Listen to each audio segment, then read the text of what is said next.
Well, let me just give you a quick update on where we are with the Faith Partners pilot project. Just to refresh your memory, this is a congregationally based education and prevention ministry for drug and alcohol abuse. Its genesis was in Texas. Our sister organization, the Texas Conference of Churches, about 15 years ago piloted the project as it was developed with a group of consultants in Austin, and since then it has grown now to encompass a presence in 33 states, and we are establishing its footprint here in Wisconsin. It has moved from a promising practice, quote unquote, to a evidence-based prevention ministry, and has been certified just last year by SAMHSA, the Substance Abuse and Mental Health Treatment Agency of the federal government, in partnership with University of Texas, which has been doing the evaluation of the ministry. So it sort of has now the gold standard of certification, which makes Faith Partners eligible for federal grants and so forth.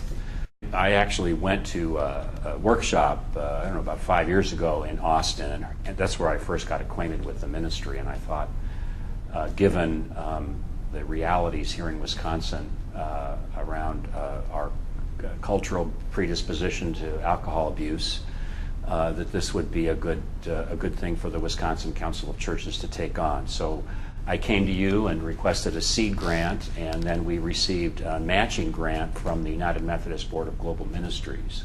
Basically, Faith Partners is a series of training events for interested congregations to equip them to develop a team that includes the pastor, but the pastor is not the primary driver of the ministry, and then to develop a ministry out of its own context. What are the specific needs and context of a particular congregation, and what can the team provide to be of assistance to the congregation? It's designed to help a congregation develop a safe space to take an issue that's not really talked about much in congregational life and give it visibility.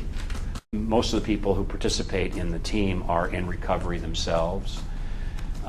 So it's a chance for them to give witness to their recovery in the life of the congregation, and then to develop some educational opportunities, adult ed and youth ministry, to begin to raise the consciousness and awareness of a congregation of what is alcohol use and abuse all about, helping people self-identify symptoms, and then to connect with resources in the community, the treatment resources that are available, counseling resources, so that in an ideal situation, as a congregation moves into the ministry and people begin to gather an awareness of their own issues, that the team is available to provide non-judgmental support and encouragement, and then connection to community resources in case people need residential treatment or outpatient treatment or counseling, AA, Al-Anon,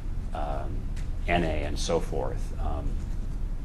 The ministry is really rooted in and seen itself as part of a constellation of resources in the community. So the church, part of the training is to connect people in the church to what exactly is out there in the community that people can avail themselves of if they need treatment or resources.